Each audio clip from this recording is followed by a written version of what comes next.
Hello and welcome everyone to another Friday and another Daily 8 on the News 8 Live Desk. Phil Penarski here with the top stories that you need to know today. Happy Friday, everyone. Hope you're having a great start to the day. We have a lot of content for everyone, and we get started with a story that happened here in Grand Rapids last night. A shooting that happened in the city's southeast side last night left one woman dead and two men injured. According to the Grand Rapids Police Department, the shooting occurred on Pastiche Drive around 7 p.m. Once officers arrived on the scene, they found the three victims. The woman was pronounced dead at the scene, and the two men were taken to a nearby hospital in serious condition. Police say that the shooting probably stemmed from an argument that happened just outside of the apartment building. This is the 12th murder in the city of Grand Rapids this year. There have been no arrests made in this specific shooting at this time. GRPD is asking that if anyone has any information that could lead to arrest, to contact them at 616-456-3400.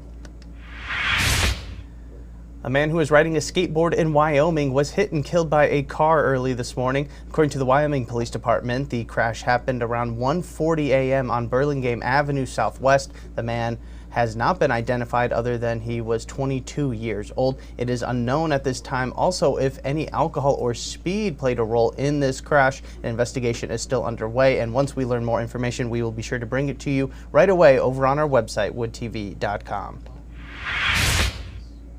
Early voting in the state of Michigan begins tomorrow, and there are some things you need to know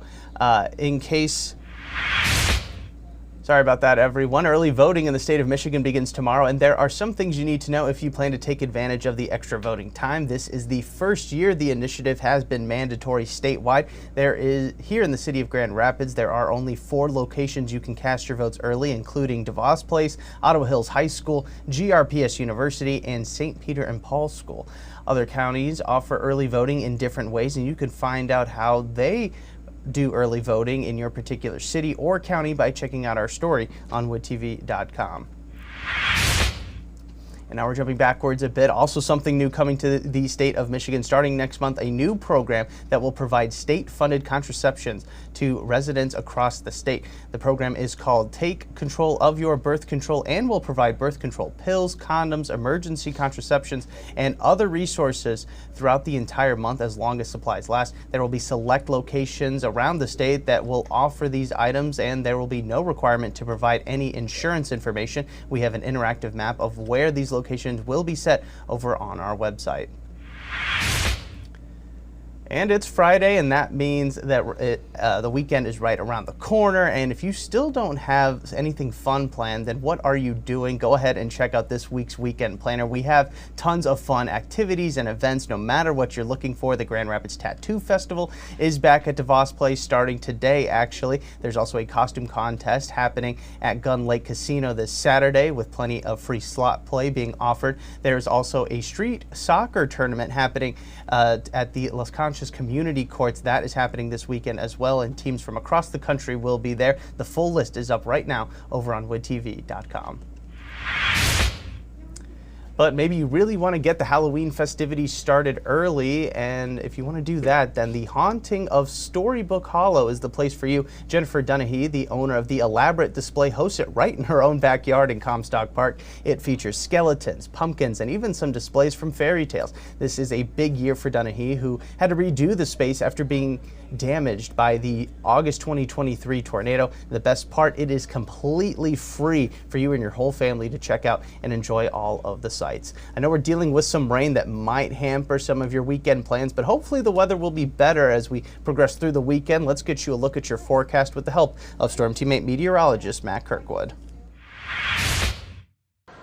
Well, we certainly need the rain out there, and finally, only for the 3rd time this month of October, starting out with wet conditions out there with rain moving through, but it's not going to last all day. You can see we'll end the day actually with some sunshine towards sunset as we dry things out this afternoon. Temperatures will peak in the upper 50s out there. Frenzy forecast looking good this evening. Typically cool for this time of year. Sunset 6:43, and you may want a light jacket or a sweatshirt. What we're tracking out there is sunny and cool weekend, seasonable temperatures, lots of sunshine, and take advantage of the peaking colors around the area. Windy conditions next week and will likely bring down a lot of leaves, so this is going to be a last really good weekend, I do believe. Warmer and wetter for next week. It'll remain dry on Monday, then it looks like 70s for Tuesday and Wednesday with a chance of some rain showers area-wide.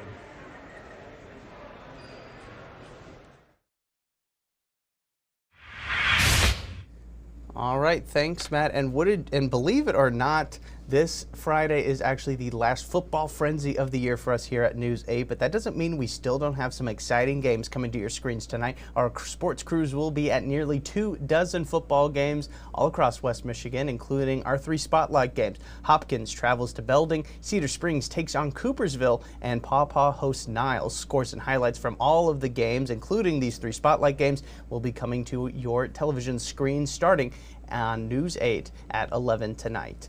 And we also have a winner to announce in our Week 8's top play of the weekend. As you can see it there, there's a good reason why. And for the second time this season, Byron Center's Isaac Lee and Landon Tungate take home the top prize with 82% of the voting this time. Lee only needed 1 hand for this catch against Muskegon. And that, of course, is your top play of Week 8. And we're going to take one last look at that play right here. And just want to remind everybody that we do debut all 3 top plays of every single week of Football Frenzy right here on the live desk every single Monday. And then you can vote for your favorite shortly thereafter.